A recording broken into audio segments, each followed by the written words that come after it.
Good morning student. We are going to start new topics of the same chapter.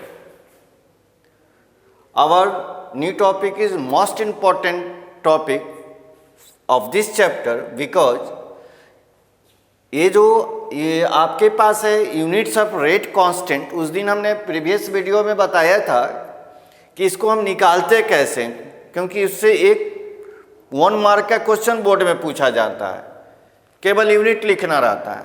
तो हमने एक concept लिख दिया है कि अगर आपको यूनिट जानना है तो आप लिख सकते हैं k equal to dx/dt into 1/concentration to the power n।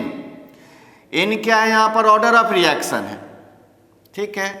या हम इसके बदले लिख सकते हैं concentration by time into 1/concentration to the power n। एक सपोज डेट के एक एग्जाम्पल लिया for the zero order reaction. Zero order reaction यानी कॉन्सेंट्रेशन को आप मोल लीटर इनवर्स लिखते हैं, टाइम है ही है, और यहाँ पर सब कुछ इस पर सेट कर दिए। तो जीरो ऑर्डर के लिए आप जीरो लिखेंगे बिकॉज आप पढ़ चुके हैं कि जीरो ऑर्डर में जो है concentration does not depend upon the reactant. तो यहाँ जीरो हो गया, तो जीरो होगा तो किसके बराबर, 1 के बराबर होगा, ये कैंसिल हो जाएगा और ये केवल ये बचेगा। तो मोल लीटर इनवर्स टाइम नीचे है तो ऊपर जाएगा, तो हम इसको ऐसे लिख सकते हैं। जीरो ऑर्डर के लिए यूनिट हो गया, टाइम के बदले आप सेकेंड लेते हैं तो सेकेंड इनवर्स हो जाएगा। एक और एग्जांपल करके देखते हैं for the first order reaction. First order reaction मान लिया आपने लिखा हुआ है फर्स्ट ऑर्डर के लिए, तो फिर उसी तरह से लिखेंगे मोल लीटर इनवर्स बाई टाइम के बदले हम सेकेंड लिख लेते हैं, और 1/मोल लीटर इनवर्स इसके लिए। अब ये 1 है तो जैसे वैसे रह जाएगा। अब यह क्या करेंगे, हम इससे इसको कैंसिल करेंगे तो ये हो जाएगा सेकेंड इनवर्स, यानी कि फर्स्ट ऑर्डर के लिए क्या हो जाएगा, सेकेंड इनवर्स यूनिट हो जाएगा फॉर के।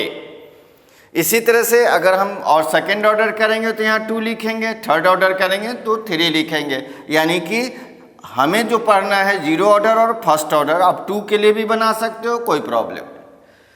But student, in this chapter we have most important topic that is integrated rate equation. यानी ऑर्डर ऑफ रिएक्शन पढ़ लिए, अगर ये नहीं पढ़े तो क्वेश्चन अधूरा हो गया, जो भी क्वेश्चन आएगा वो बन नहीं पाएगा। तो हमने इंटीग्रेटेड रेट इक्वेशन पहले डिफाइन किया है, आप सबको अच्छी तरह मालूम होगा थ्रू द फिजिक्स और mathematics. The mathematical expression which gives the relation between rate of reaction and the molar concentration of reactant. किसके बीच रिलेशन है, relation between rate of reaction and the molar concentration of reactant के बीच में जो relation आएगा उसको rate expression या differential rate equation कहते हैं। अब हम जीरो ऑर्डर के लिए इंटीग्रेटेड दिखाएंगे। तो जीरो ऑर्डर का कंसेप्ट क्या है, zero order reactions means that the rate of reaction is proportional to the zero power of concentration of reactant. यानी zero power of concentration of reactant हम कह सकते हैं कि rate of reaction does not depend upon the concentration of reactant. चूंकि zero है इसलिए हम इस पर डिपेंड नहीं करता है, तभी जीरो होगा। Rate of reactions does not depend upon the concentration of reactant, इसका मतलब जीरो है।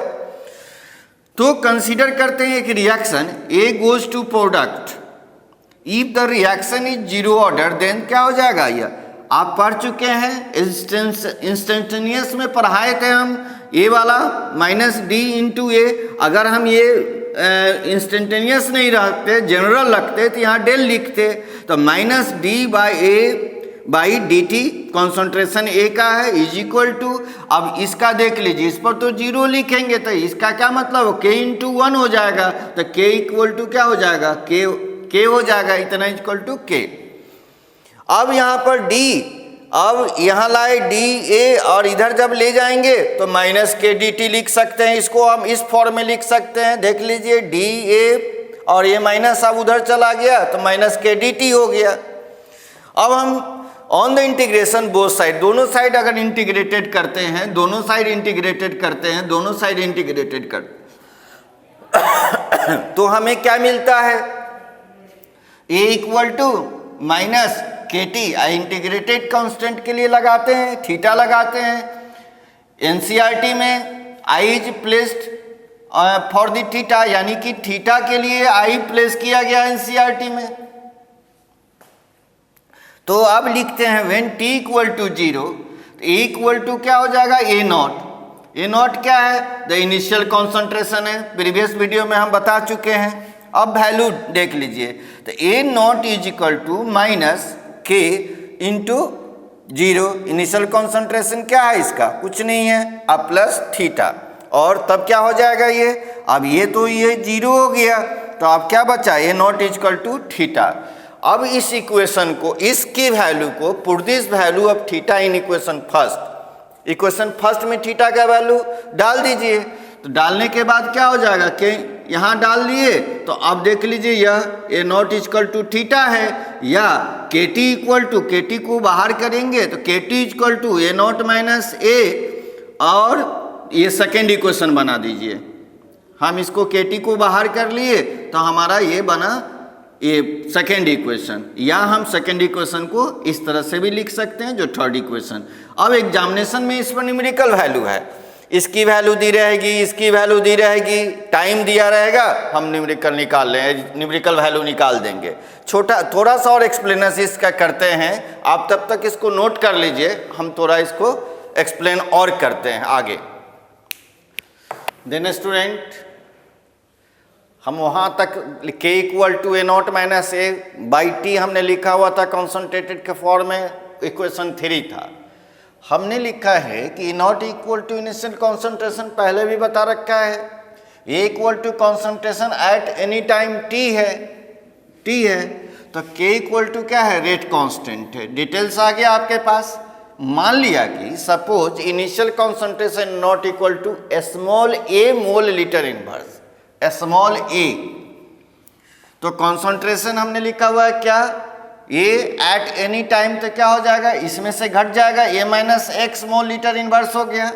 देन के इक्वल टू क्या हो जाएगा, हम इसमें एक्सप्रेशन 3 के से हम इसको वैल्यू पुटअप कर दिए, तो ये से ये कैंसिल होगा। अब हमारे पास बचा k equal to x by t, equation number 4 हो गया, ये एक्सप्रेशन नंबर 4 हो गया।